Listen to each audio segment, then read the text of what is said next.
The chat is active. Surprise. What up? What's up, everybody? How's it going? It's Monday night. I want touchdowns all day. No, we have touchdowns all day at home. At home, Joey, John Poulides. Ardmore Sixer. Let's go. I'm already in Ballackinwood, ready to go. Yeah. Ready to go. Don't want to risk traveling on a show day. All right, we are up on Instagram, so I'm going to start the show. Hold on one second. I'm going to remove you guys. I'm going to start the show by myself.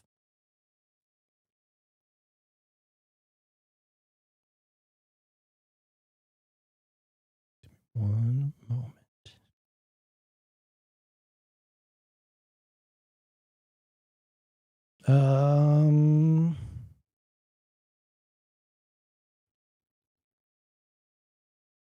Everyone here except Laura? Okay, everyone can hear. All right, Joey, John, I'm going to start the show for a moment. Don't talk until I introduce you, okay?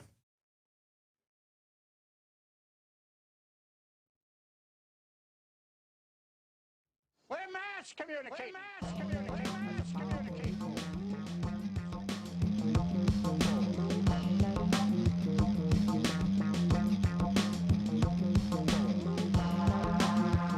Welcome back to Touchdowns All Day. I am your host, Max Dawson. And as you can see, I'm alone. But no, we're never alone here on Touchdowns All Day because we always have our friends. But let me explain. It's, of course, the last night before tour. And I'm sure, as you guys all know all too well, last night before a trip, you have got a lot of packing and laundry that you haven't done yet. Well, imagine you're packing for a few weeks of not going on Biscuits tour, but playing Biscuits tour. So Barber is packing for another few minutes. He's getting his gear together, guitars, all the studio stuff. And he has asked that we get started without him. Fortunately, I have the next best thing to John Barber. I have with me John Poulides from the Touchdowns All Day Advisory Committee. John, welcome to the show. Thanks for having me. Happy to be here. And also joining me from a residence inn somewhere outside of the Philadelphia suburbs, our friend, repeat Touchdowns All Day offender, Coach Joey. What's up, Joey? Uh-oh, Joey, you're on mute. Can you unmute yourself? Yeah. I wanted to give you, perfect silence for your intro, Max, and I forgot to unmute myself.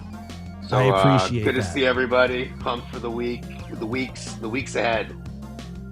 So we've got lots to talk about today, and a lot of our focus is going to be on the upcoming shows, on the Philly Sixer, the Bisco Sixer 6-night residency at the Ardmore Music Hall.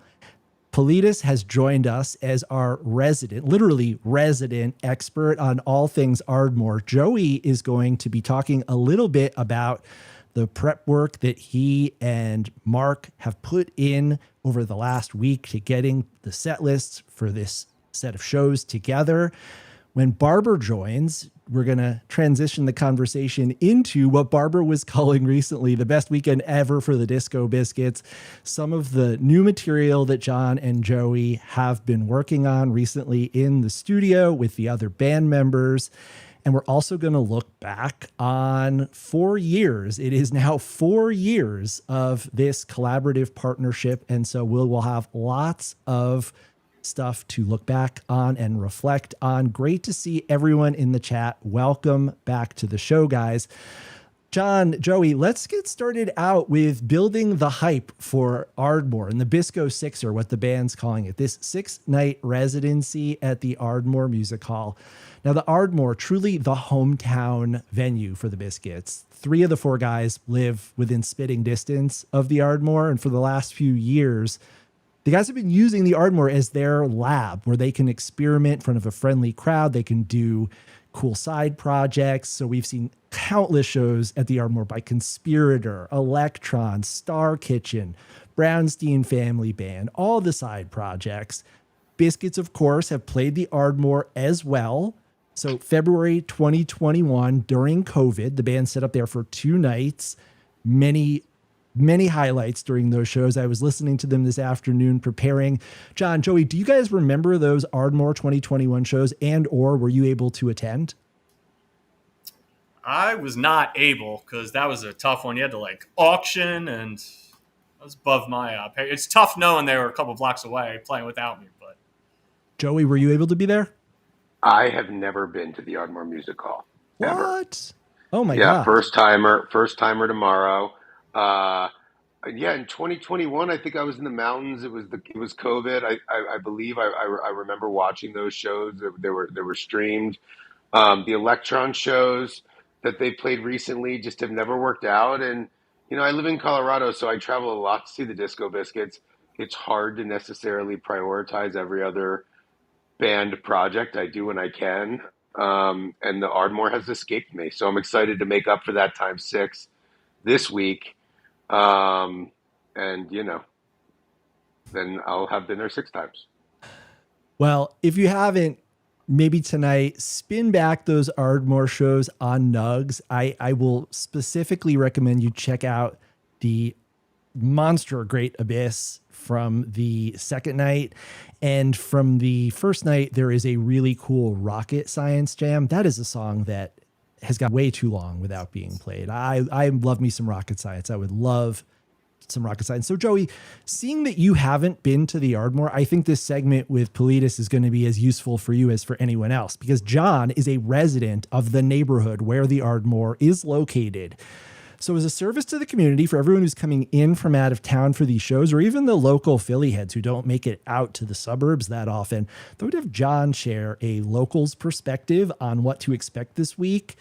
And so I will start out with a question, John. I was going to ask it to both of you, but I didn't realize Joey's never been before. Paint us a picture of the Ardmore Music Hall. Why is it special? And why is it so unusual for the Biscuits to be setting up here for 6 nights? Yeah, definitely super unique place and intimate, very small. For the Biscuits especially, it's small. I've seen Electron there so many times over the years. That became their home base. Basically, like 90% of shows Electron's played over the last decade or two were at the Ardmore. But it's a small spot. I mean, like Fish played there in the late 80s, like 7 times. So the band I've seen the most after the Biscuits is Splintered Sunlight. They're the local Dead cover band. They used to play there every Thursday night for like 20 years straight. They got banners hanging like the Biscuits do down at the Fillmore. It says 100 shows at the Ardmore Music Hall for Splintered Sunlight, 1,000 shows plus when it used to be called Brownies. So, no, it's an intimate spot. It's tight. It's great sound. And, it's on the main line, which is a just super nice area to begin with. So, I mean, it's definitely a little different vibe than, say, the Electric Factory, or leads into what you got to be careful around there. Did Fish play the Brownies version or the Ardmore version? Yeah. It was. They had a couple names. It was originally like 23 East Cabaret. Then it was Brownies 23 East Cabaret. Then it was just Brownies. It's been Ardmore Music Hall for 10 years now, which is crazy to me. But I mean, the fact that this venue was called Brownies, I think, says all we need to know about it. The signs were always there, man. And maybe it's not called Brownies anymore, but it is clearly Mark Brownstein's club because of all those Conspirator, Electron, Star Kitchen shows, Brownstein Family Band. It's a place where the band clearly feels super comfortable. How about us, though, John? Tell us a little bit about what the accommodations are like at the Ardmore, the setup. I know it's tiny. This is obviously the smallest place that the Biscuits have played in Philadelphia, probably since what, TLA? Yeah, easily. And yeah, the area is, it's called the main line. It's so cool. There's so many restaurants around but the thing, you got to be careful. The venue is also like right next to the police station. And, you don't want to be driving more than 20, 30 miles per hour when you're driving around the area. But it's such an awesome area. There's so many food and bars and, it's just a great spot to be. Okay, so for people who plan on driving, can you park around the Ardmore Music Hall? You can. Across the street, there's a big lot for Tired Hands Brewing Company. You can park behind the venue. Street parking, it's not too bad, especially because they don't. It's a smaller venue, so if it had 10 times the capacity, then you'd have to worry about it. But it might be a little tight, but you're going to find parking. And there's transportation too. If you're coming from the city, there's a train stop right there from 30th Street, right at the Ardmore stop. But it's definitely a chill area. You don't want to get too crazy around outside, but no, it's super nice, I would say. Okay, so I've been told Avery has said that the cops patrol that area very heavily, and especially on a weeknight, that there will be lots of opportunities for you to meet your friendly local neighborhood mainline police officers. John, can you confirm that? That is absolutely confirmed. And, there's a lot of bars around. There's colleges around. Villanova is right around the corner. There's a bunch of smaller universities right there. So, they're keeping their eye out. They don't have to worry about the crazy high crime, that some cities might see. So where they make their money is, picking up the people leaving the bars after they had a few drinks. So it's definitely something you want to keep. There is a story. I won't name any names here, but, Buddy brought his dad to one of them Electron shows. And he was walking home a little stumbly, and he ended up in the paddy wagon that night. And that's our buddy's dad. So I was like, it's definitely something to be careful. You're not at the electric factory. There's no alley for various things. Something tells me that Buddy's dad didn't play it super cool with those police officers. He when probably they had didn't. He's probably had a few, and felt a little like, "What are you messing with me for, man?" But it can happen. But I don't want to scare anybody either. I do. Pretty chill. Okay. I love scaring people. Scared straight. I just want to make sure that everyone has a great time this week, because this is such a special thing. And the last thing I want it to be is like, it was a special event for the people who didn't get arrested or get a DUI or something like that. So be super safe. All I've heard is that this is a beautiful venue and a really nice area, but that it is crawling with cops on Lancaster Avenue after hours. So please be super safe, get a designated driver, take an Uber, just like sort all of that out before, because it's 6 nights. Like, you are lots of opportunities for things to go sideways. So John, hit us up with your top tips for pre-show drinks and food, so everybody knows where the scene is at. That's right. Yeah, I could talk food all day here. Tired Hands Brewery. That is definitely number one, and it's right across the street from Ardmore. Just directly across the street. It's like one of the best breweries in the East Coast. All your heady IPAs and good food too. That's right across the street. They closed a little earlier. It used to be the thing, Electron. You rage the first set, separate kits, run across to Tired Hands, drink a couple, come back. I don't know if they stay open that late anymore, but that's right across the street. All right. Also, got to throw you for just about the best cheesesteak. I'm talking. Okay, this is critical. Compared to anywhere, like compared to Angelo's, it's called Johnny's. No bias. Johnny's Pizza in Bryn Mawr, which is the next town over. It's like 5 minutes. Johnny's Pizza, top cheesesteak you'll ever have. Can't recommend it more. Plus the pizza's banging. Let's see. Keep going. Mexican. I'm in Bryn Mawr. Yeah. So you ever been to Johnny's? You know Johnny's? I've never been to Johnny's, but you can sure as shit believe I'm going to go there this week. Oh, it's hot, dude. Yeah, call it in early. Especially Friday or Saturday, you better get it in early if you're going. But I'm not good on at the corner isn't bad. Yeah, Bella Italia. He's right. Bella Italia is right next to the Ardmore and right next to Tired Hands. That is good pizza. That's good pizza there. Grab a slice, at any time. Just boom. Anything open late night when people are stumbling out and they need a little food to get them home? Yeah. A lot of bars. Well, of course, there's always Wawa too. Do not stumble out. No, don't stay. Yes, walking very daintily. Yeah. John, what's the curfew at Ardmore typically? 12 or 1. No, 1. I'd say 1. But I don't know if bands always play that late. But I would say that's about the curfew. Yeah.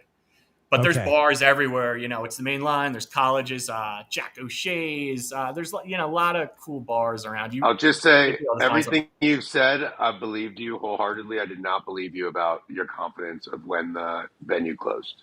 I would not. You're like, maybe 1, 12. Yeah, all right, that's fair. 1. There's been so much variation. No, I've never seen anything go too late. Check with the venue on what time they open and close, and take Johnny's word for everything else. Check with the venue. Yes. Good tip. John, what else is there to do out there if people are staying nearby? Anything fun to do during the day? Not that I expect people will be up and around after 5-6 days of shows, but are there any like attractions in the area? Any cool parks, places to go, hikes, whatever? Yeah, I mean, there's the college campuses that are nearby. They're open to the public with nature trails and stuff like that. Haverford College, for instance, is right there. It's right by where I live, and it's, there's lakes, there's nature trails around. Definitely a lot of parks too. I'm just trying to think, specifically if you're up in the daytime during the biscuit run, that's a golden hour to try to make something happen. You know what I mean? I don't know if you guys are usually up at that time or what on the daytime. I have to work a few of the days, but Good luck. yeah, Me too. So yeah. I want to put it to the chat. How many of the 6 are you guys going to be at? I know John and Joey are going to be 6 for 6, unless, of course, something happens. But I want to hear from the chat. Who's going to what? And if you've got any questions for John about the venue, please post them while people are having a chance to respond. Joey, let's turn it to your area of expertise. You and Mark, I know, spent some time this last week plotting out set lists for the run. And Mark said on the podcast in the past that he loves to approach the set lists like holistically. So you're not just writing one night, you're writing multiple nights and thinking about the flow from night to night to night, especially when it's one location. You're trying to think about how all the parts fit together. And so this is a unique situation for you guys, a much bigger canvas than you typically have with 6 shows, one venue. The crowd is going to be made up of the diehard. It's not like you're going into Peoria on a Sunday night and playing in front of a mix of new and diehard fans. So how did you and Mark approach this particular opportunity / challenge of plotting out 6 nights in the band's hometown at a really special venue? Yeah, so the first thing that was nice was we got together in person. I've been on the East Coast for a couple weeks, so I was able to go to his place and we went out to dinner and we started talking about it on the way to dinner, and then we talked about it during dinner, and then we kind of got down to it afterwards. So it was nice that we were able to just kind of like take some time and feel out where both heads were at, right? I think there's a couple things that everybody needs to remember, right? The goal isn't to make everything as complicated as possible, even though you could do that, right? The goal isn't always to make everything a complete surprise either, right? The goal is to play good shows first and foremost, right? Which involves mixing up the songs. It involves doing different things with the set list, right? Within reason. But it also involves like making sure that the band's put in a good position to succeed. So I think, we wanted, certainly you want to start and end things both forward and backwards over the course of shows, right? I think that's a no-brainer. The question is, how much of that do you want to do? I think we went into it really kind of being prescriptive. And we've done this before, but I don't think that we do it all the time or even most of the time, where we kind of figure out the openers and the closers first, and then of the sets, and then kind of fill in from there. The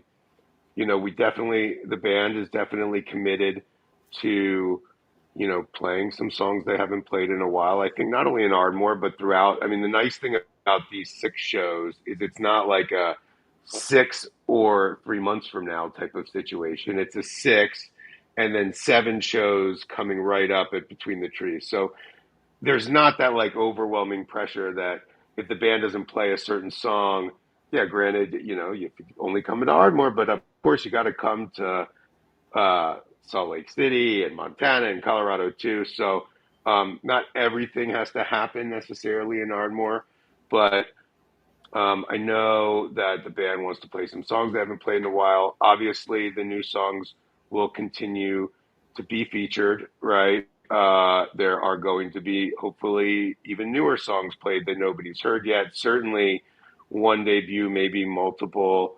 And so, yeah, look, it's, there's a lot that goes into it. It's not as easy or sometimes even as fun as people think. It's kind of stressful. And we know all the opinions that are out there. Both Mark and I are very in tune to what people want and say and think.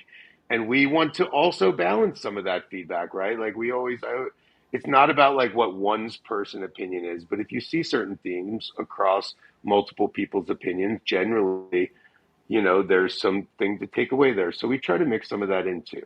Okay.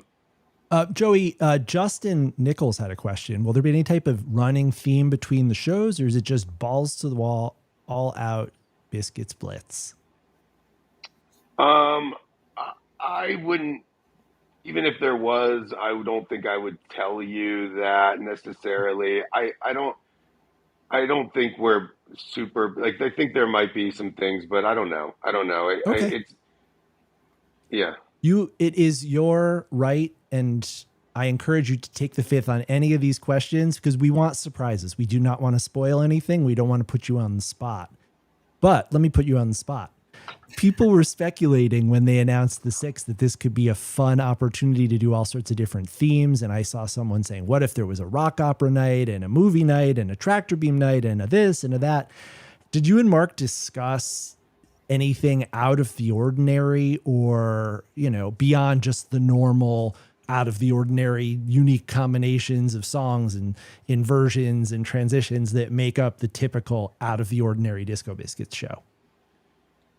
Honestly, I don't think this 6 nights is about a bunch of gimmicks. I think it's about playing a lot of really good biscuits over the course of 6 nights, and I think it's just about finding the right balance between songs that haven't been played a lot, songs that haven't been played at all, the heavy hitters that we know, everybody, we always want to make sure that every show has at least one or two sort of, top 25 or top 30, however you want to slice it, biscuit songs sprinkled in for those people that only get to go to that one show a year, right? I think that's always important. And I think, and then the other thing that you always have to balance is, what's the right amount of songs to play in a show, which is tough, right? Like if you want to, you want to get plenty of time to jam, but then everybody wants to hear certain songs. So it's just about balance. Everything is about balance, new songs, old songs, bust outs, covers, how many songs to play, how many times to stop, where to do the splits, how to segue from a dyslexic version. And it's like, so there's just a lot of factors. And so I think the goal is don't make yourself too crazy. It's all going to change. It's going to shuffle around, right? Like the 6 shows will get written, and then every day something will change. And then those changes usually have a downstream effect, especially over the course of 6 nights. So like, I wouldn't be surprised if we get to night 6 and we're like, man, plan's been totally blown because we've made that change and that change and that change and that change. But I think it gets the band kind of wrapped around an idea of where we're going, and they can prepare for that. But I also think people tend to take for granted, and I don't blame them because this band seems superhuman at times. But people take for granted how hard it is for them to know the amount of songs they do and play the shows at the quality that they need to play with the amount of time that they've got to practice, as well as doing all the things that they need to do to get ready for a show. And playing a song you haven't played for a while takes, maybe even, let's say, the least amount of time, an hour, right? To get everybody on the same page, get the chart out, learn the chart, play it a couple times.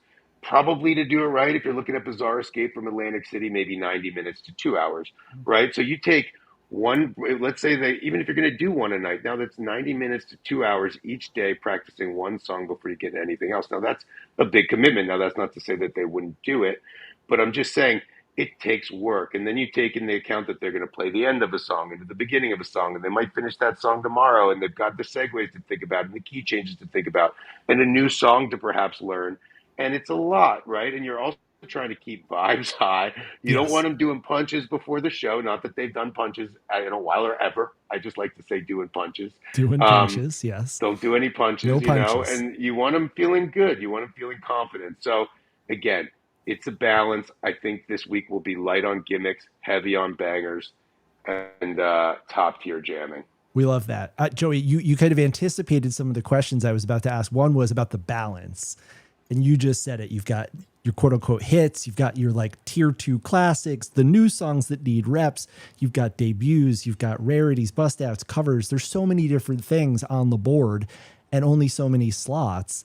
Joey, can you talk a little bit about how you count not just the songs, but the jams? Because you've tried to explain this to me, maybe even on the podcast in the past. I think it's really instructive because it seems like this is the key to understanding. It's not about the number of songs per set, but it's really about the number of jams per set. Can you talk a little bit about your philosophy there?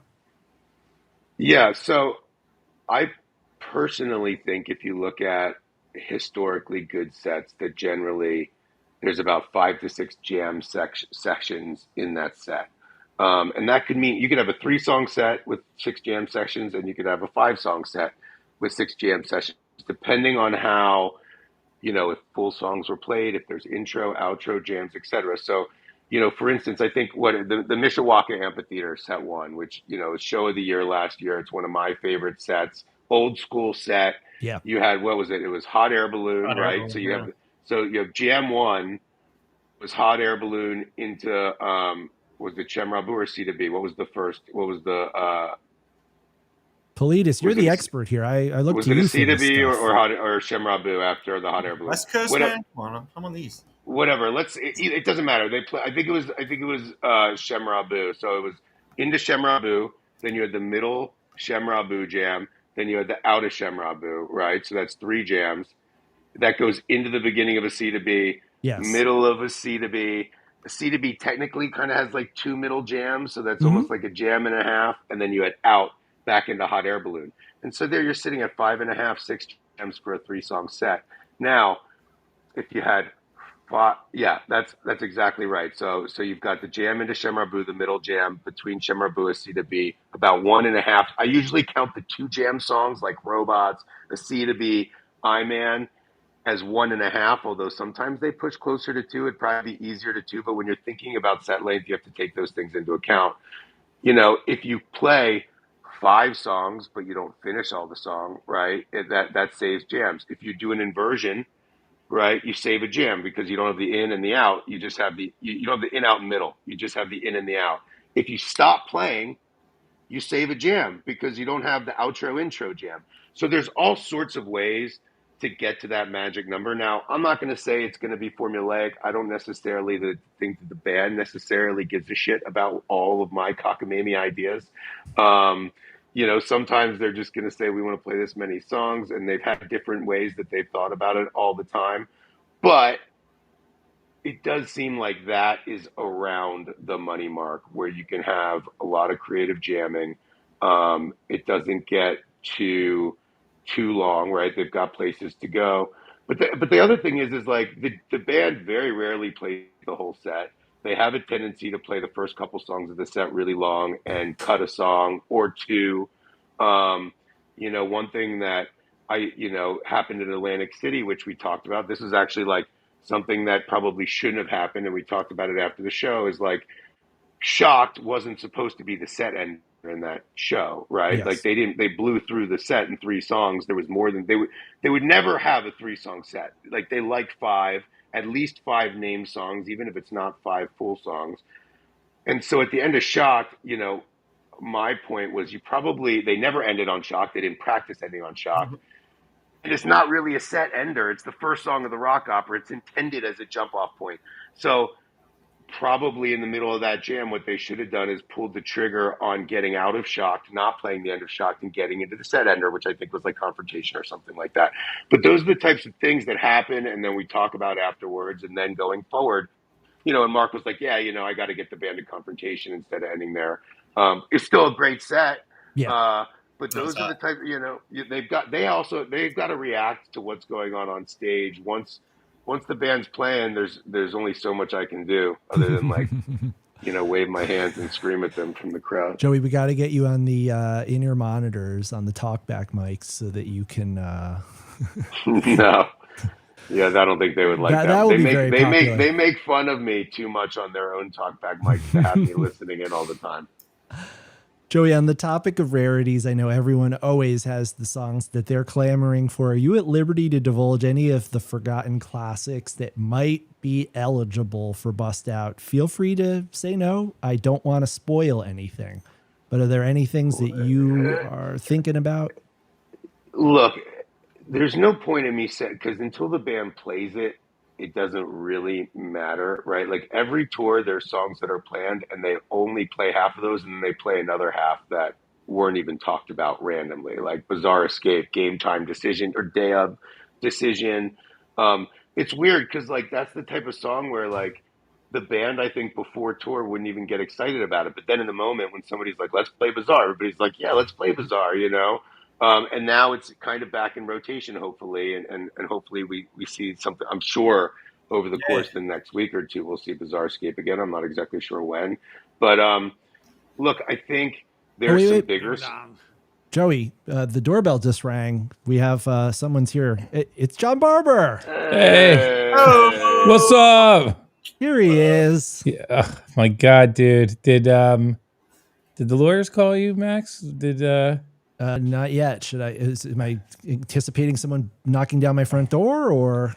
I just think that we need to state now that we're live, you know, Yes, that this is not jam band advice, folks. This is if you're thinking of starting a jam band based on what you're hearing here tonight, call your doctor. I'm not licensed. Call your doctor right now. Yeah. You should not take Ambien before dinner and wake up to a blue cheese martini. Yes, Yeah. this podcast is for entertainment purposes only. Yeah. All of the advice given here should be checked first with your medical professional. That's right. Especially if it was dispensed during the advice episode. That was the worst episode to get advice from. Potentially now, you know. Well, Maybe Barber, wait till after the show. Wait till after the show. Then check in with your therapist. Yes, doctor. check in with your minders. Barber, welcome to the show. Everything all wrapped up, packed up. You got everything ready to go? I have a busy morning tomorrow. That's how I'm leaving it right now. I don't know what else to do. It's a lot of. I think I'm looking forward to a busy morning. Is what the situation is. Well, the good news is your total commute is probably what, like 15 minutes. So if you forget something at home, you can send someone back and they can pick it up, or you could just have River ride it over on his bike or something. Yeah, you're such an optimist, dude. John, taking the airport out of the equation for you is just a helpful thing, right? You know, no airport, and how wrong can things possibly go?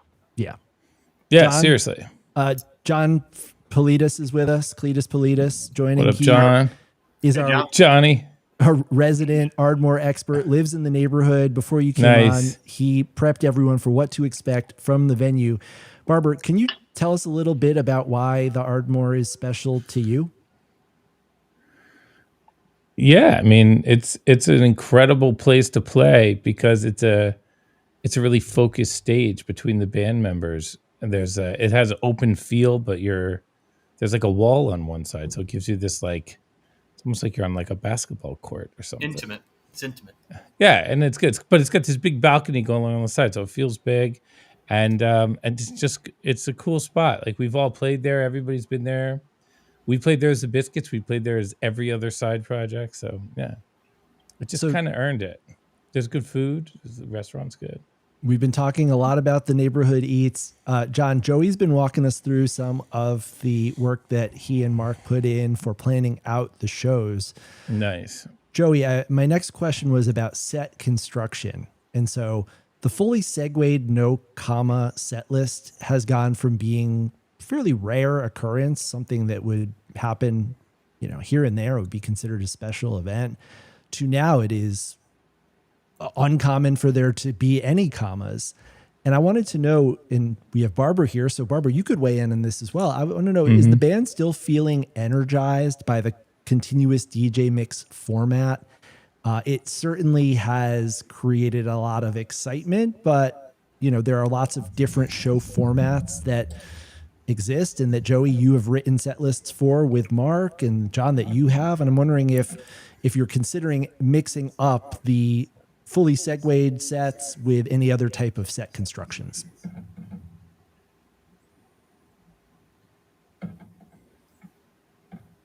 Is that, Barbara, are you answering that? Something got echoey, I don't know. in the last 30 seconds. Yeah, it's not me. Oh, it might be me. No, it's not me. I think it might be you, Barber. Really? I put my money on you, Barber, just because The one, everything else was Um, constant. How about that? Is that better? Yeah, I think Yeah. that's Yeah, better. I got it. Found it. So God, we're Joey, getting good at this. We're getting so good at Look, this. I think we have talked about that, and I think we will probably. I think there will. I think the goal is to incorporate a comma from here to here, not do it necessarily at the same spot. I think everybody agrees. I think the band likes to hear a cheer. I think it's good to let everybody take a breath. It saves a jam. It also it allows you to get sort of an extra song in there sometimes. Um, so you know, we try. We try not to have a formula to things, but I do think that we will try to incorporate a couple more commas from time to time. And then what is the comma? Is that us Stopping Is playing. that how much money we make at the show, or is that us stopping and then Stop. starting? No segue. 2 commas, baby. 2 commas. I don't No, want to be a no comma band. That just it sounds broke. sounds terrible, frankly. yeah, a lot of times it just happens, right? It just kind of happens that way. It's not something we spend a lot of time discussing, but we have discussed it because, again, I think there is a desire for the band to stop and let it breathe for a minute. Most shows, and I think there's good opportunities to do it. Just What try are not to people do it at the supposed same to? time. What are people supposed to do though? I mean, the band stops. The people they have to look at each other and make conversation. I don't like that. I don't like it. They No? cheer, and then you start playing again. I don't want them to cheer. What if somebody hurts their elbow? I don't want that. I want All everybody right. to be. Barber says no commas. Well, there you have Barber your. says no No, we commas. There you can't have be your a no answer. comma band. We need many commas. Many commas. Many commas, but just never stop playing. It makes sense, Joey. Don't worry about it. It's It fine. doesn't make sense. That's the problem here. That's why we're never going to settle on one or the other because I don't know. What are you going to do? Every time you stop, you could lose a fan. It's true.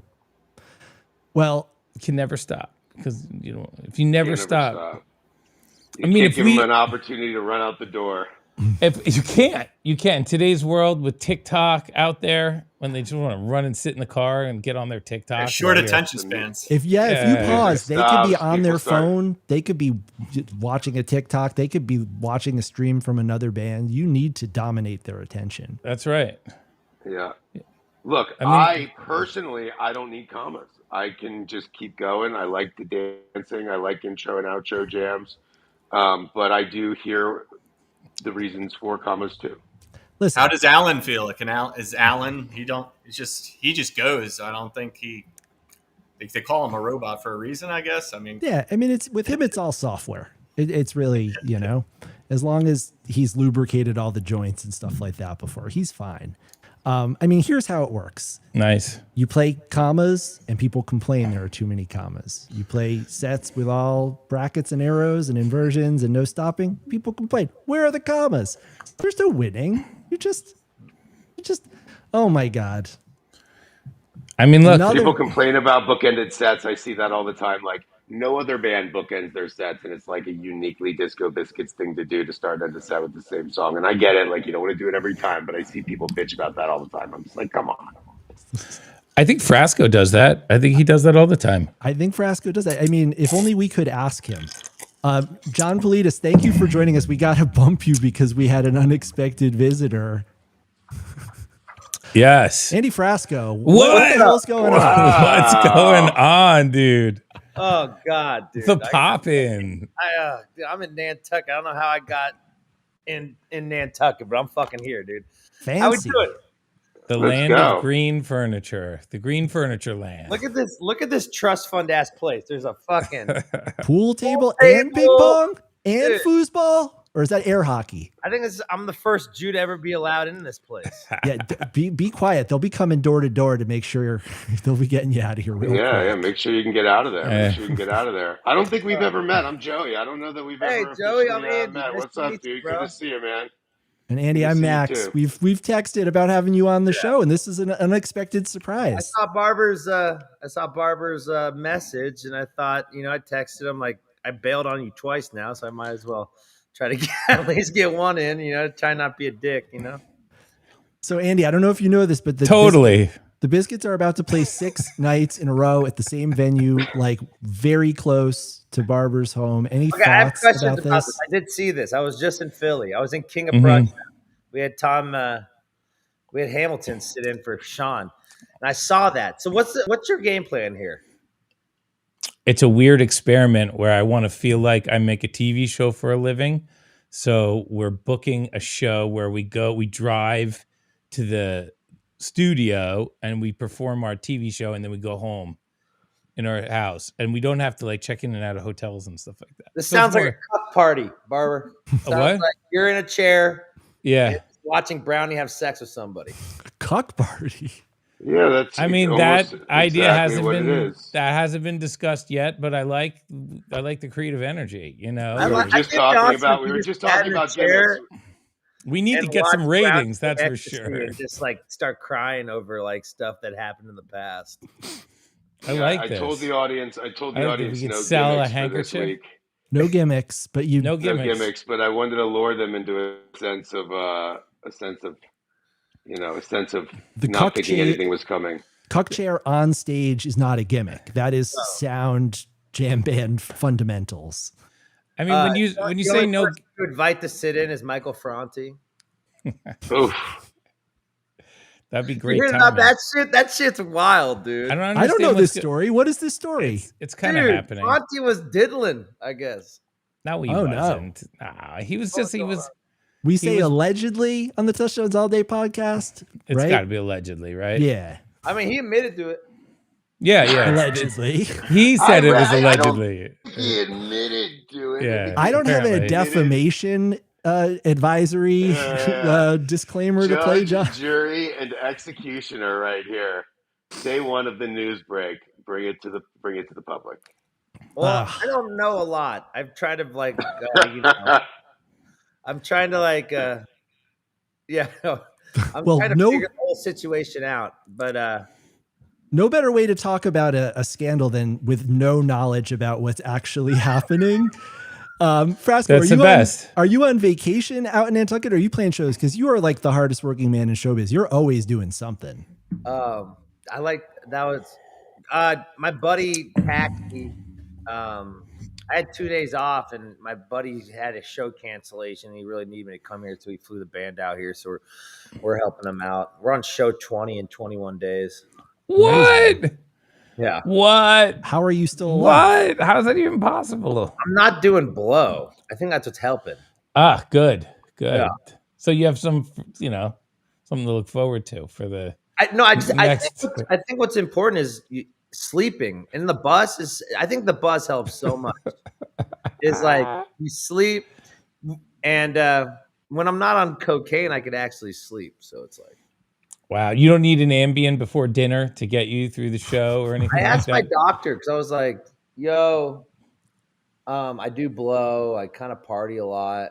Mhm. What's going to be a sleeping pill that doesn't kill me?" And he put me on some like dog medicine, trazodone. It's the best Oh, one. That's Barber's That's the best favorite. one. Yeah, call me a dog. Call me a dog. That is the It's best. crazy. I It's have the best no thing libido. ever.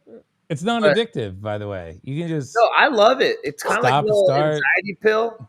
I have Mhm. no libido. It's like I'm smushing mashed potatoes, but it's like Damn. That was poor form by the Yeah, co-host here. seriously. First Podcast? Yeah. So wait, you were saying something about you can't be a potato. I'm sorry. I don't know. I have no sex drive. It's trazodone they call it. Trazodone gives you sex drive. Are you saying? No, it takes doesn't it away. drive. It's an antidepressant. So like I'm sleeping, but I'm just kind of like Eeyore, all day. Your comic relief. You know what I mean? That's good. That's So what's this good. podcast about? You guys talk about disco business. I want to talk more about this 6-day run you're doing. Yeah, we talk about disco business. It's crazy, Andy, because I was working on when you were going to come on a few weeks ago. I had this whole interview for you and about the new record, and I did like a song by song analysis, and I can't find any of that shit right now. So I will say though, I love the new record, and it was really impressive. Not only the lineup of guests that you had sitting in on those songs, but just the songwriting and the You did it. diversity of what was represented on that album. So congratulations on that. How is the new record going over? What's it like putting a record out in 2025? Oh man, it's like people listen to it for a week and then don't forget about it, you know. Yeah, but I But mean, it's a great record. I mean, yeah, thanks, man. I appreciate. I mean, it's like um, I love it. It's like kind of I'm just like honest about kind of how it took me 37 years to try to grow up. I guess so. yeah, that seems to be a big theme of the record. I Yeah. can't And tell if nothing that's happened on this podcast would lead me to believe that any other thing other than that has happened.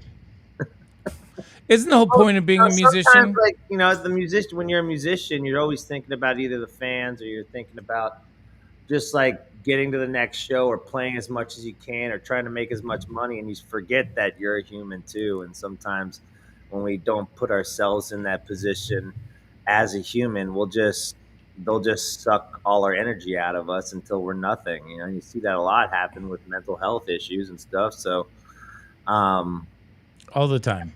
that's why people, yeah, a lot of musicians, it's hard for them to balance a healthy life and try to make money for their family. It's fucking tough. We were talking about this Barber at 4 a.m. in the bus. How like these managers are taking 15% before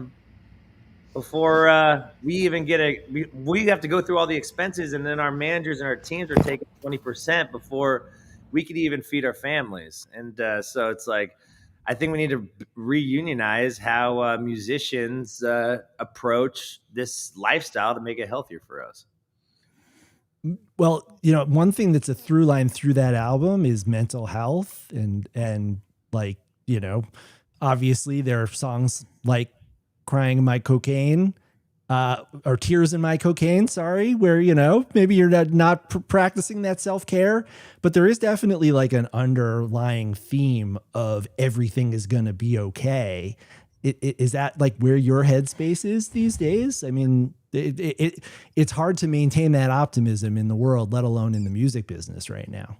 Yeah, I think I've always just been an optimistic, depressed person. Like I've always been sad, and I've just always had that my whole life. And I don't let it. I try not to let it marinate in me, and I try to approach tomorrow like I'm gonna fight the sadness. So it kind of gives me a hope of optimism to try to fight through this thing. And being a musician is like an easier way to cope with it because you're seeing a new thing every day. So I feel like I could convince my brain that I'm trying my best to be happy. Do you think you just feel things? What the fuck? Let's talk about the Disco Biscuits. Yes. Enough serious sad topics. Andy, I know you love to stir the pot. No, but do you think Andy just has a deeper you're like an empath. You have an empathic, you feel very deeply things that maybe not everybody feels so deep, but you have to almost process them and go through them.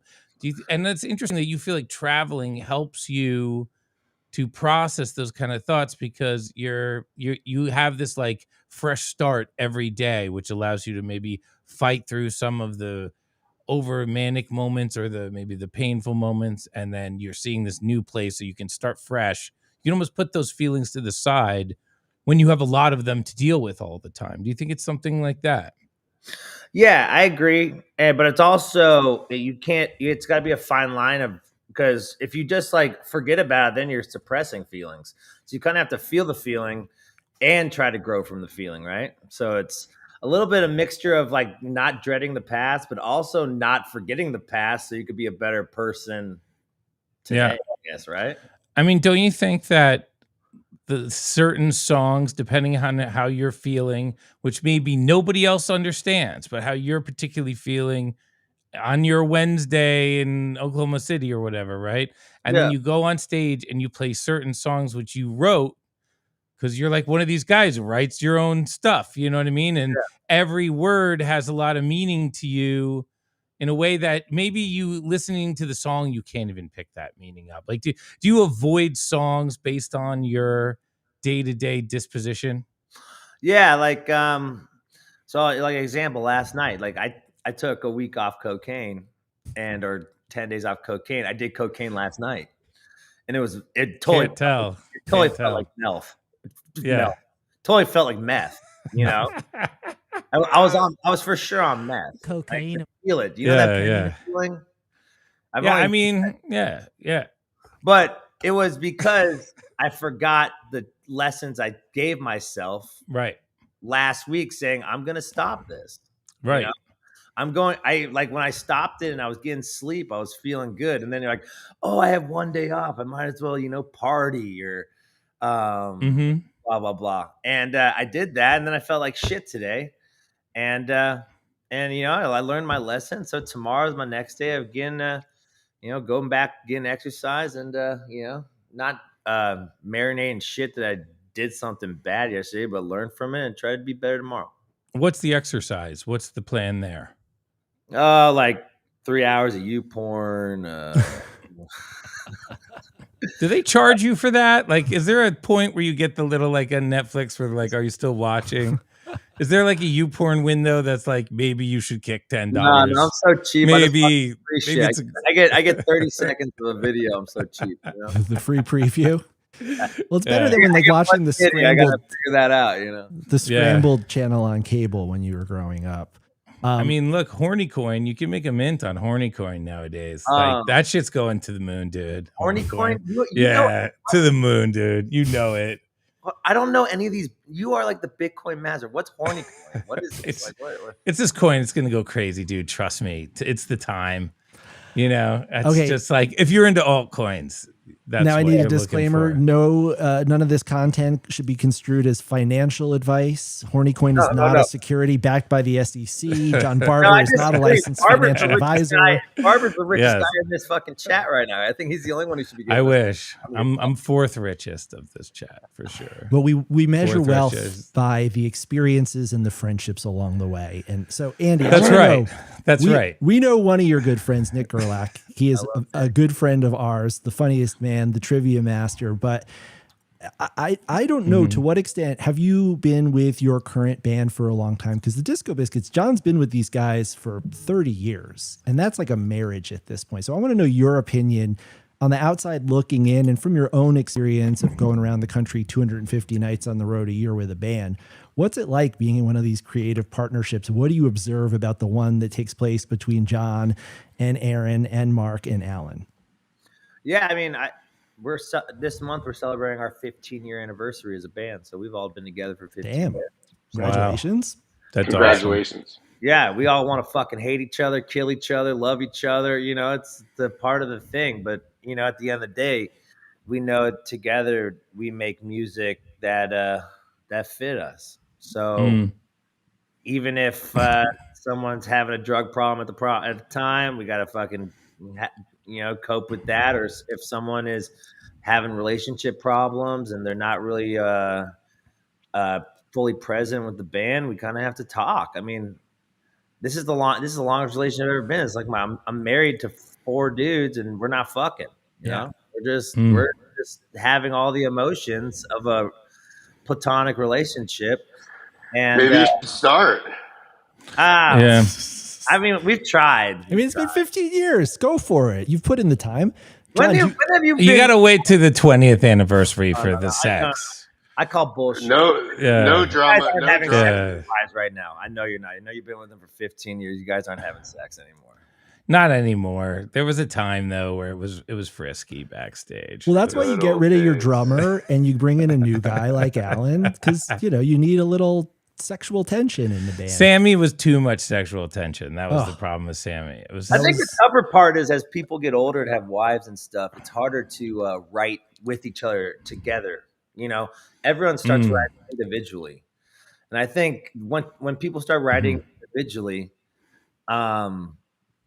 I think you start losing the camaraderie and you start losing that glue that you had when you guys were just having fun in your band room, smoking weed and ripping beers and writing songs, Yeah.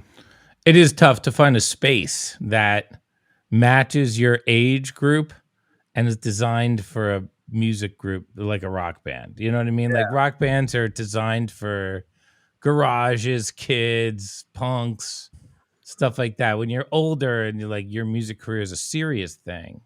Yeah. You know what I mean? Well, then the mind state also changes when you start having salaries, right? I feel Yeah. like music changes when you start having salaries. You feel like you're accommodating the fans instead of accommodating your heart sometimes, right? Yeah.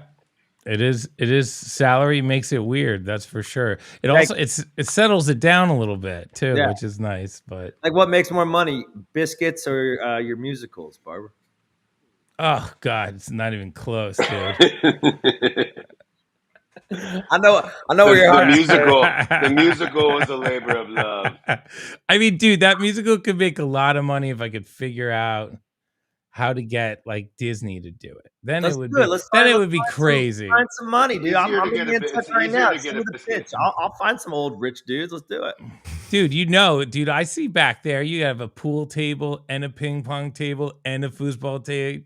There's got to be a trust fund under one of these. It's like show me tax evasion in a picture. Yeah, that house you has know a what I second mean? fridge Like- just for soda. There's got to be some like Yeah. Ramos trust fund in here. We just got to find it. Or Seriously. a box of doubloons. How much do you need for the musical? Like $100 grand? What, for the musical? Yeah, Half that. 50. That's okay. No, I mean 250 probably is what you want. I don't know. I mean 50 you could do it. 250 is really what you want because you want it to be like the greatest thing anybody's ever seen. Yeah. Maybe Well, 600. 600 might be a nice number actually. Now that I think about it, Barber's like, we got an interested buyer here. Let's rack it I up. don't know. Everything 600. all deals are final Barber, on you this just went podcast. 50 to 600,000 in 2 seconds.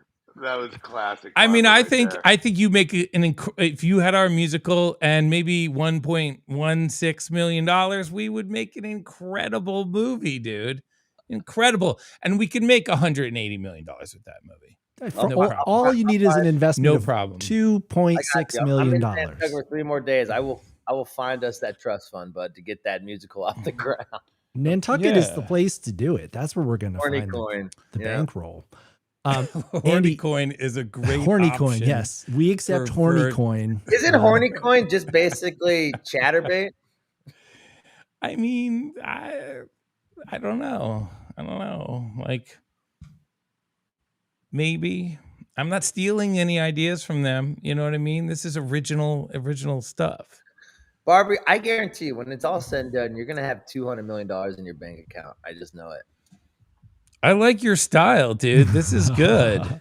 I know it. One of This these is ideas is gonna good. pop. You're like you are the low key smartest dude in the scene. I'm not just kissing your ass on Dude. your show. It's not that low key. Actually, on Max's show, Dude. I know Barbara's just a side dude on this, but I really do believe one of these ideas, these internet ideas, is gonna pop. Yeah, because I was looking at that Badu Tadu dog that Joey mentioned, and I was like, damn, I pretty much had that except the name in one of my ideas. The real question is, how many more times are you gonna quit the Disco Biscuits if that happens? I mean, look, 11 teen. Frasco, you and I have we're misaligned in our goals, my friend. We are misaligned in our Yeah, goals. you Frasco's guys- trying to break up yeah. the Disco Biscuits. Joey's trying Like to keep them Yoko Ono together. for his He needs a tech company. guitar player or some shit, dude. Yeah, we Yeah, are Barber. misaligned. What's up with your guitar player? What, I'm trying to get do the you have an most amp? out of the band. He tore his MCL on stage on his birthday, dude. Oh And my the ambulance God. came and they had to stop the show. It was so No so way. horrible for him, dude. Oh, I feel We had bad, to dude. fly him home, and this is what I love about the jam scene is Tom Hamilton, Jeremy Schoen, everyone just you were in Atlantic City gambling, but I know you would have been there too. So Yeah. But Yeah, this- it's true. It's thing true. about the scene, I mean, we have each other's backs. Whatever you want to do in this, So if you How's wanna that venue in King of Prussia? I have still haven't been to that. do a place cop yet. shop. I thought it was a sting, dude. My I thought it was outdoor. it was, but the backstage was in the cop shop, dude. I have jeez. Sack Squatch opening for me, so it's just this Sack Squatch guy, this Jewish dude in King of Prussia. I thought Sasquatch was a cop undercover. Is what I thought. Oh man, I interviewed him on the podcast. He's like, "Hey, don't put my real voice on there, man. You gotta lower my voice." Yeah, of course. Respect the game, man. I got you. Yeah. I mean, he's been good about the game. I mean, think about like, every once in a while the Biscuits play a show. Could be 100 degrees on stage, maybe 95 degrees on stage. Sasquatch is thinking about his choices in that situation. I mean, he's got to have separate towels for armpits, all sorts of stuff. Like, He's really backed himself up into a that corner. suit. I mean, that suit is appropriate if it's like minus 15. Yeah, it's for then cold that's the shows. right outfit. You know what I He mean? said he almost passed out one time and like fell off a rock. Really? What happened? He's just like, I don't know why I'm laughing because it's so fucked he up. went dizzy and just Dude, crashed. he went dizzy, dude. He said it was like some festival, like a 4 p.m. set, and like shit got real, and you can't just take off the mask. It's so funny. I danced on stage during one of the New Year's shows in a gorilla costume once, like 1 minute, and I almost died. It was so hot in that Dude. gorilla costume. Dude, I'm telling you, man. That's 1 minute, dude. 1 minute. 1 minute. Hour and a half. Yeah, it was. I've never been hotter than that 1 minute in that gorilla costume. Dude, Sasquatch's agent calls Sasquatch. Is like, hey, I got an escape for you. He's like, what? He's like, how about Burning Man? He's like, no. We got a 2 way. p.m. set in Manhattan, Kansas. Yeah. Pays good, but you got to play under the sun. There's no lights, no shade. It's nothing. That must smell. That thing must smell so bad. Yeah, that's like getting dry cleaned on the road. Kind of has like a BO. Dude, Oh. he must have like 30 of those suits at this point. No, he's got one. No. Oh my God. And he's backstage with the one laundry machine. Everyone wants to put their underwear in, and the Sasquatch thing is jamming up the machine. Oh, dude, that's how I was. The lint. He's a good guy, and his girlfriend goes on tour with him, and she's like, they call her Thickfoot. Excuse me? Her outfit.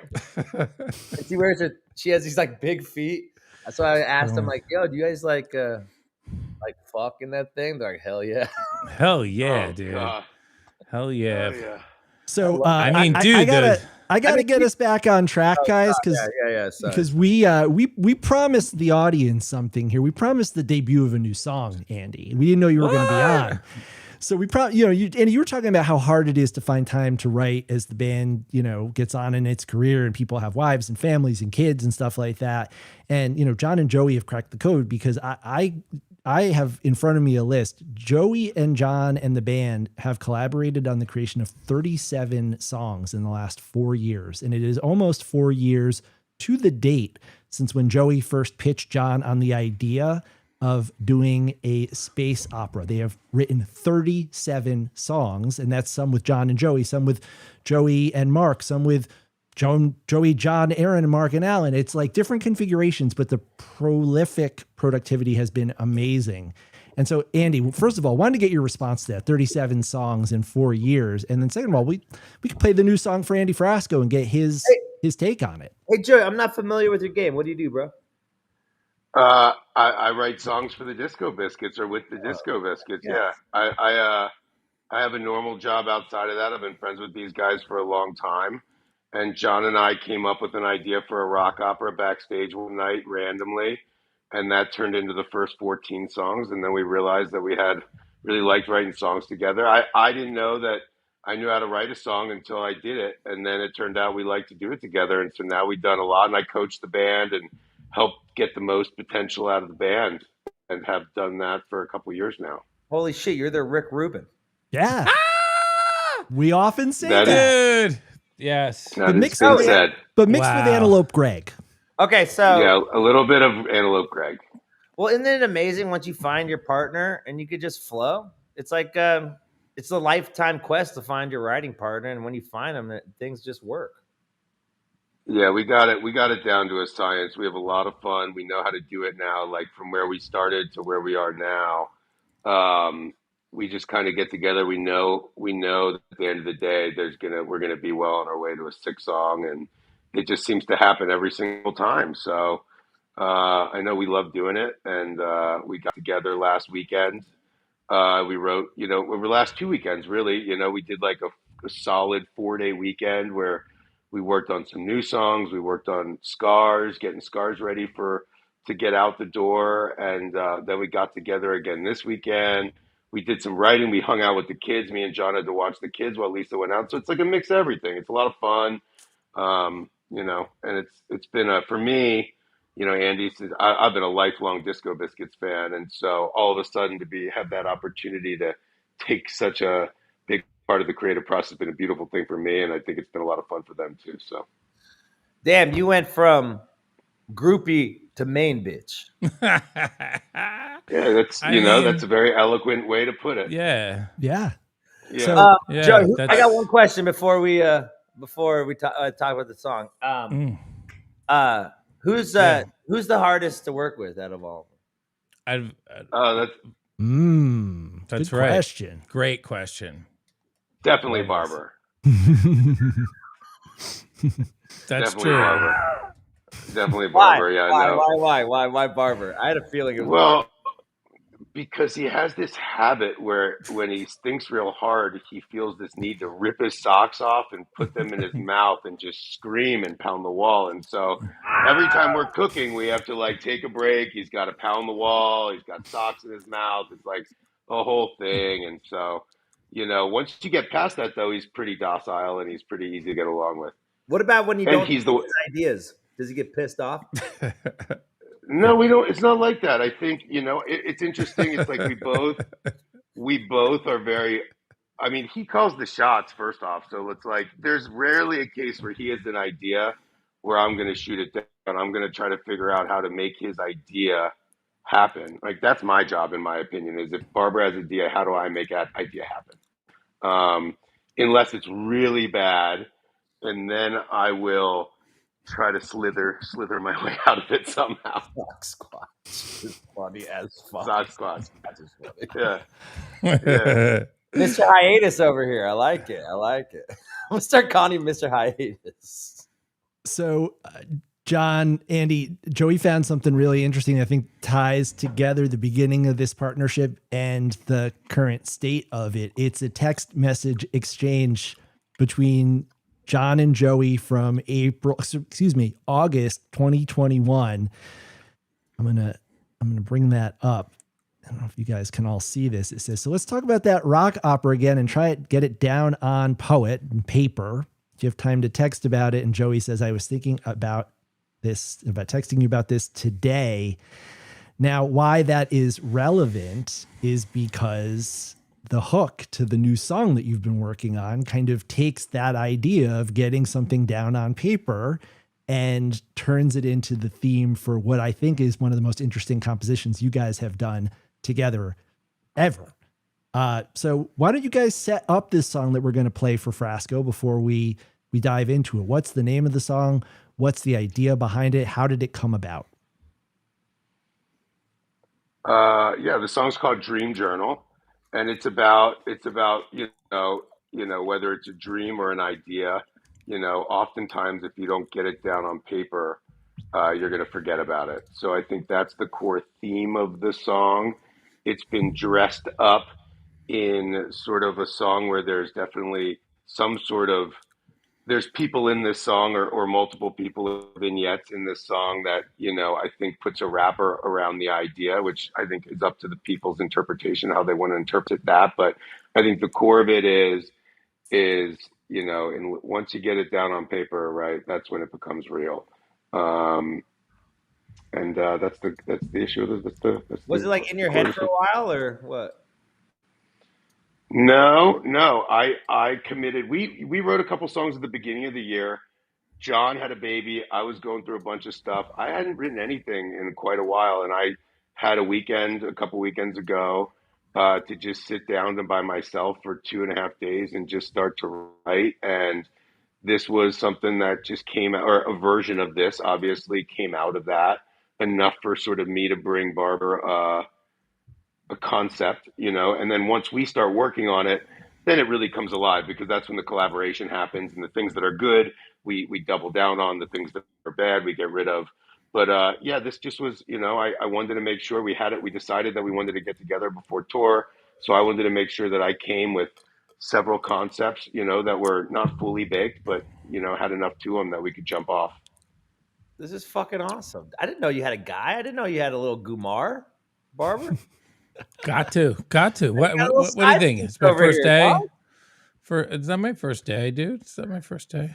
It's You my third. dirty, we gotta Tony spice it Soprano up over a little here. bit. Brownstein's been We got methods. We got systems over here. We got all sorts of stuff. been taking his DJ thing way too seriously lately. We gotta spice it up a little bit. But Joey and He's Brownstein. good. Brownie's DJ's good. Dude, I just saw him last month or something. He's fucking killing it. He's been working his ass off. He's gotten so He much is. better. I love seeing DJ And I Brownie like how shows. proud He's he great. is. He's like really like Yeah. he's like intimidated. I saw a post. He's like, "Hey man, I'm opening for this guy. He's really good." You know, like he cares. I like it. And Mark has been That's writing as cool. well, and been writing with Joey. So Yeah. technically, Joey is two-timing Barber with Mark. You They've their got therapist, Joey? I'm their coach, right? We'll leave it at that. I think that's there's a lot that goes into that role. I think it's a good term to just stick with that. Good. Whatever you want Yeah. to call it. As long as they stay together. okay. That's one of the main goals. That is the goal. We want Kiss me on the mouth next time I see you. It's one of the main goals. so as a lead up to this song, I'm going to say, friend Yeah. like Steve, shocked, wormhole, twisted in the road, another plan of attack, Friend like freeze, Steve. Times Square, Taurus, Spaga's Last Stand, Who's in Charge, The Deal, Space Train, One Chance to Save the World, Why We Dance, To Be Continued, By the Time, Photograph, Dino Baby, Ring the Doorbell Twice, Fire Will Exchange, No Recollection, Another Spin, Better in Doses, Trapdoor, In the End We Have Forever, Country Royale, Risky Business, Postcard, Under Your Spell, Scars of the Brave, an assist on Stars in the Sky, an assist on Without You, which has not been played yet, Titans, Unplayed, Prize at the End, working on, Hero Shopping, working on, Atmosphere, Unplayed, and this song, Dream Journal. It's a good list. Deep in my thoughts while the world slips away, where I have no expectations. Jumping note to behave. Text you a joke, take my mind off the day. Finding reasons to get your attention. Do you feel it when you are sleeping? Do you ever dream about me? Wake up screaming. Drive off in the days around 7 o'clock. I saw you when I was dreaming. Wrote about it in this journal I am keeping. Put it down on the page, all the details get lost.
When you are sleeping, do you ever dream about me? Wake up screaming.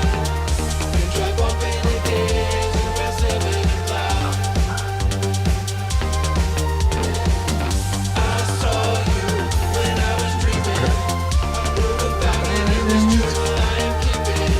I put it down on the page, all the details get lost. Put it down on the page. Sweet. Down on the page. That was great. Good, Barber. Not bad, dude. Dude, you know what I like about it? Yeah. Is you're not hiding your voice. You're singing, dude. Put it down on the page. Dude, it's like, Cool. yeah. You always been self-conscious about your voice, but you're fucking singing, dude. I was gonna ask you because, but the question I was gonna ask you was, are the crazily overproduced vocals too obvious for you? And would you like a cleaner you know, I have vocal? different Would you like tastes something than you. cleaner than that? No, What? that's the cleanest I ever heard of your vocals on a production like that, though. I think you're getting more confident with your vocals. You know, I think it's you're like It's those you're Neve talking about- preamps. you're like you're Yeah, like- right. It's those fucking preamps, dude. I mean, look, this song just fits my voice really well. There's no question. Like every note feels like the But note. the I feel like meaning you'll feel that too. way too. No, the meaning too. I mean, you're singing. I'm loving Yeah. it. Yeah. And you're like It's confidently great. singing. It's not like you're like, you know, like sometimes you get nervous about singing. You're confidently I singing.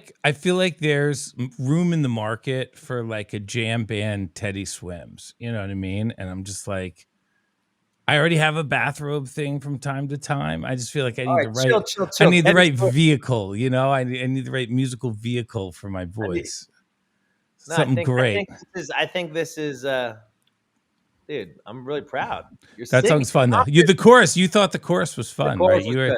You were feeling it, dude. Yeah, I saw the You smile lost me come a over little you. bit during when the drums kicking in, started getting real barbery a little Well, bit. it is a Yeah. jam band, Andy. Yeah, Come yeah. on. Oh, that's the best part. Oh, that's the best part right there. But That's the lyrics are good too, Barber. I mean, Yeah. look, we usually don't put jams in demos, but now we're putting jams in every demo. Fucking we put a who jam in cares? that There's demo. no rules anymore, dude. Yeah, there's no rules Whatever the fuck anymore. you want. Yeah, why wouldn't you put the jam in the demo? That's like, you might as well. We wrote one song the other day and we put a jam in it, and then we went in the next day and we removed all the non-jam parts and just put the song over the jam. So it's a creative process, you know? So what'd you have first, the chorus or what? For this song? Yeah. I don't know. Joey, what'd you have first on this? a version of the put it down the Dream Journal line. The second half of the chorus was pretty much as is. Like there was the chorus with the melody. Some of the lyrics changed, and I had a verse with the melody generally, but it changed. It like evolved from when the version I had was a little different, but the vibe of it was there. And then once we were in there, we kind of fleshed it out a little more what the song was about. Came up with 3 verses, and then usually what happens, we'll work on it for a while. We'll put it down.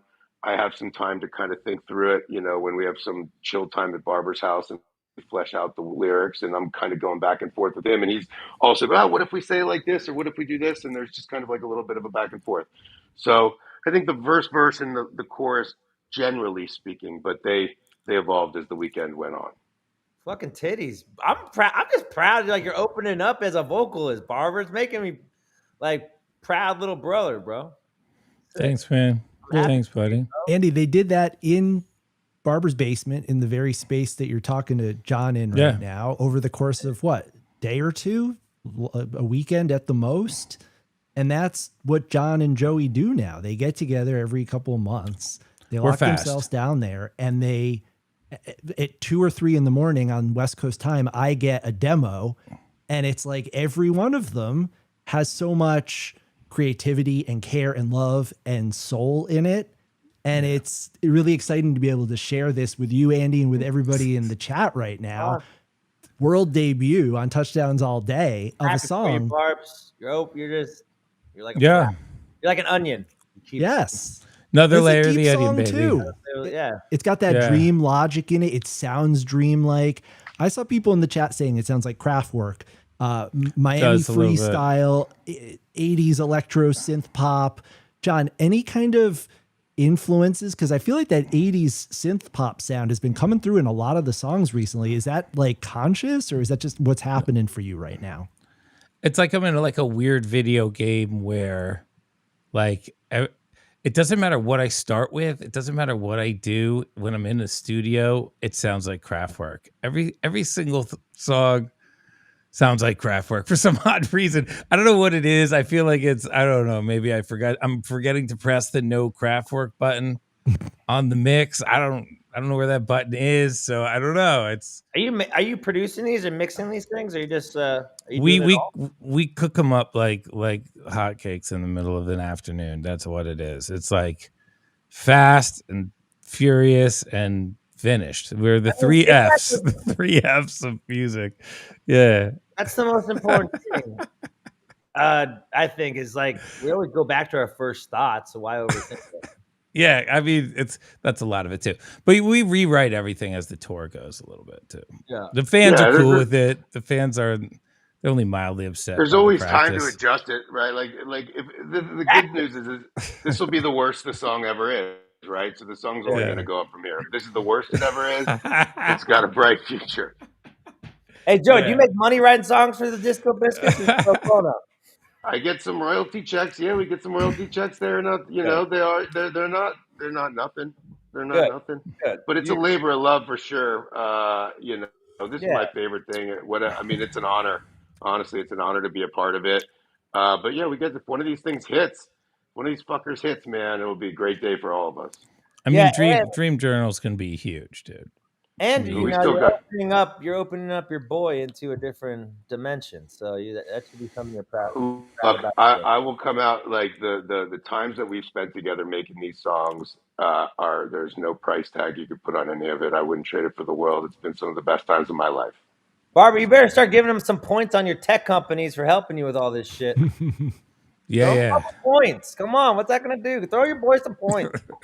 Throw me We're some both fucking points. we're both very Tyler, invested. We're both very invested in each other's success. Come on, throw some points out of Joey. Give Max a couple points too. Come on, throw me a I couple mean, points. I'm losing I like money this. on this podcast. So I like at this this. point, John and Joey, looking back over 4 years, what are your proudest accomplishments as a creative partnership? You've had records. I mean, you had the moment, space opera. the earliest one was the moment Friend Like Steve ended, on stage when we pulled off that birthday present for our buddy. And I'll never forget the moment. Everybody's kind of huddled around, and John and I just like had a moment. There's a picture of it too that was caught, and we're just like, he was like, we did it. There was a lot of pressure going into that birthday party, into like hitting this gift. And so that was an early moment. There were so many moments during. Obviously, the delivery of the. I can space explain opera, why. I can explain Go why ahead. that was such a big moment. Because there were two versions of Friend Like Steve, and one of them was Who's in Charge. And but it wasn't Who's in Charge yet, because we were still going, do you all need a friend like Steve or some shit like Do that? you I forget what dare need a have a friend friend like like Steve? Steve. It was sick, right? But then we had this Yeah. other Friend Like Steve, which really worked for the lyrical quality. And we had this Yeah. whole back and forth that really just walked us right into the procrastination world. John, And what that's the about you? reason. Anything? I think so, yeah, for sure. Looking back, know, John, and anything. Which one do you practice? Which one are you going to practice right now? Nobody has time for two Friend Like Steve rehearsals in their day. Nobody has that little to do with their day that they can If do we these fail, birthday if we songs fail twice. at Friend Like Steve, if we fail miserable at Friend Like Steve, Yeah. do we write the first 3 songs of the rock opera 2 weeks later? Never. I don't know. I don't think No so. way. I think all of our future success. Never. Andrew, it to just so you Steve. know Not what we're even talking close. about, before we wrote a song together, we had thought of the rock opera. Our best friend booked the Biscuits for a 40th birthday party. This guy has founded a bunch of companies. He's got everything he could ask for. So we wrote him a song, and orchestrated everybody at the party to know the lyrics to the song. And we had him at a spot on the floor when the band dropped into the song, and then the band sang him his song, and the whole crowd knew the lyrics to it. And only, I think there were like 400 people there that knew the lyrics to this song. And it was this like epic moment. And then we started writing the rock opera 2 weeks after that.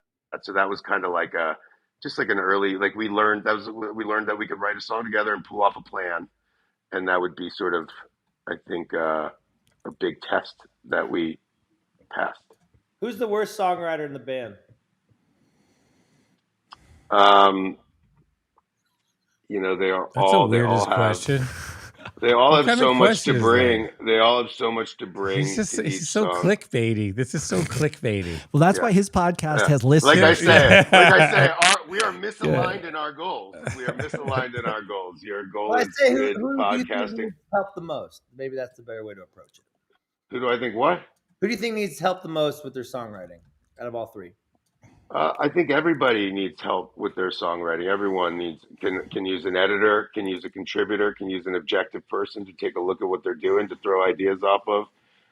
Yeah. So Everybody needs a I jam love band stirring with the pot. ribbon. You know I like doing that. I love no, it. I know it. I wouldn't expect anything less of you, but it's I my wouldn't job do it not if to I wasn't bite. so close with these boys. So, I like doing it. It's amazing. Well, Andy, you write with songwriting partners. On the last Yeah. album, you had a lot of contributors. You were writing songs with Steve Poltz, right? Wasn't he a co-writer on a lot of the material? You had some really quality Nashville heads in there. Yeah, Steve Poltz, Billy Strings, Chris Galbuta. I've been writing songs for Morgan Whalen and Zach Brown. I just wrote a song for Snoop Dogg that I just put out. And then I wrote. We have a Morgan Whalen inspired new song. No, I wrote. Yeah. I've been writing for all the country guys right now. I've been going to all these sessions and writing songs for like Blake Shelton and just. How did this come about? How did you get hooked in with all the Nashville guys? Zach Brown picked up one of my songs that I just didn't want to put on my record, and then Snoop Dogg got involved, and I started writing with him and stuff. And then one thing Nashville's so small like that, I started getting in the room for like Post Malone and Morgan Whalen, and it's just like I'm just like learning the craft of songwriting. So it's like I know like my weaknesses. My songwriting is not for everybody. It's everyone has their different tastes in it, but to learn the process of how to build a whole song, it's like going to school. So it's like I kind of loved the process of being in Nashville and kind of saying like, stop overthinking it. Let's finish this today, and then let's go back to the drawing board later. So, well, maybe we need to next get you out in the basement there with John and Joey. I've been trying to have Barber to produce one of my records. I made some loops for him. I thought there was like, I wasn't quite sure. I was trying to figure out what music you were even interested in. So I made him like sort of an eclectic mix of different stuff to see if he would be like in this. Right. Yeah. Aguila. That's the best joke of the night. Well, Andy, I would love to hear the results of a collaboration between you, John, Joey, and the rest of the Disco Biscuits. We need to make that happen sometime. Yeah. I would love to, man. I mean, like I said, I'm just a fan I'm just a friend. Whatever I can do to help, doesn't matter. You just want me to hype you up? You want me to help write tunes? You want me to do anything? We need all the help we can get. All the help we can get. I think it's just even past that. It's just being a community. Like, we're in this together. We might as well stick around together, do this till we're 100. I mean, 15 years in, 30 years in, everyone's still alive. No one's in jail. That's pretty good. You guys should feel pretty good about yourself. No, That's none of y'all pretty great. Bobby never been to jail? I don't really. I mean, visited, but not like long-term stay. I mean, nothing long-term. Nothing long-term. I definitely haven't not gone to jail. That would be a lie. You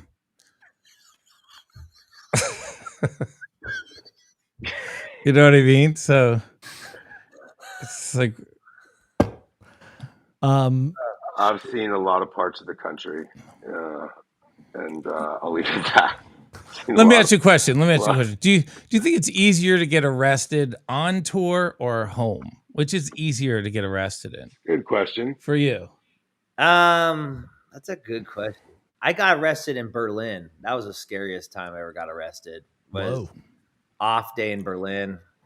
Was just Uber scootering, and I was like at the Nazi old Nazi airport. Have you been to Berlin? They made it into like a park. And they pulled me over. They're like, American? Jew? I was like, oh shit, here we go. They piss test me on the road. They got the train ready for you. Oh yeah, for sure, dude. They took me in. Then they took $1,000 from me, and then they took me to jail, and I had to go to take blood test and like stay in prison for like a day and a half over Dude.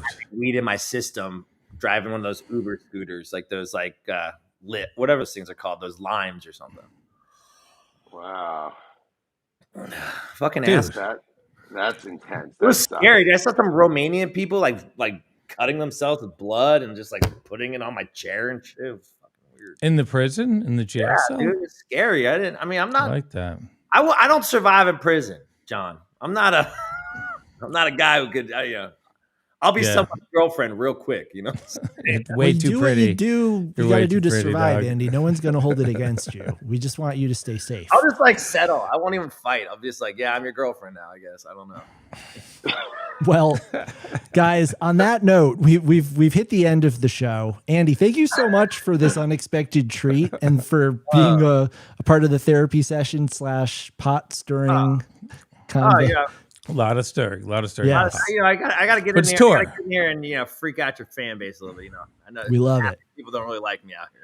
Your fan base. They love you. We They love love you. you. Come on. They love you. Hey, and come everybody's on. going to go stream Andy's new album when they're after the stream. They're going to go stream your new album. Everybody's going to And you're going to watch his podcast, which is the best jam band podcast out there. That's not called Touchdowns All Day. That's not ours. Yeah. If No, you we think of should other do- podcasts, sure. We should do a live pod with your pod and our pod. Oh, we would love that. Nick can do trivia. Joey will write all the songs. Let's do it. Yeah. You can Andy, get- how many more shows you got on this tour, on this run that you're on? I've done 90 shows in 110 days. I got 45 more. Whoa. 45 more. You get a little. Are you still going straight through for a while? Or you get a break? I get a little break. I get 4 days off. I still have 14 festivals to play. I Yeah. didn't even know there were 14 festivals. There's a lot. I'm There's a lot of them. doing 25 festivals this summer. Wow. God bless you. Crazy. Yeah. Well, it's been a pleasure meeting you. It's And good for. Well, yeah, Joey, Barber, give me Joey's number. I wanna pick his brain a little bit. Great. All right. Great I talk. want to hear more about I'm this into it. opera. This opera is very interesting to me. I think this is the big money maker thing. The space opera? I mean, why don't you star in it? Why don't you like do it on? Sorry. No, I'll help fund it. there's a don't character in the space opera that you strike. Magritte, there. He's the Why Why don't you tourist play guy. one of these characters? Joey, Yeah. you thinking the tourists guy? No, I'm thinking the He would be captain. perfect for The that. captain. Oh, I thought Yeah. Barber was the captain. No, no. Barber. Whatever I can do to Barber's help. Barber. You I don't play think two I'm roles. in it. I don't think I'm in it. I think we have, you Well, know. the band's in the. Well, are you talking about the? Well, whatever. We'll figure it out later. I don't know if I'm in the movie. I'm like too close. You know what I mean? The question I character had was, who's is singing too much this? omniscient. I don't know if I'd be a good actor with I all this saw some videos omniscient. of other people singing those songs.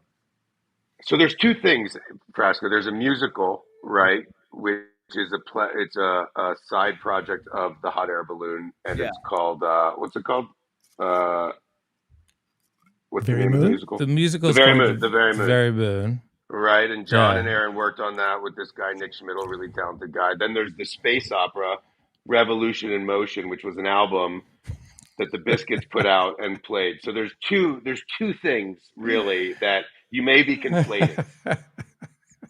That one's about space drugs and the Disco Biscuits. Yeah, that's saving about the aliens world. that do drugs and come to Earth and discover the Biscuits, and the Biscuits save the world. The whole thing. Yeah.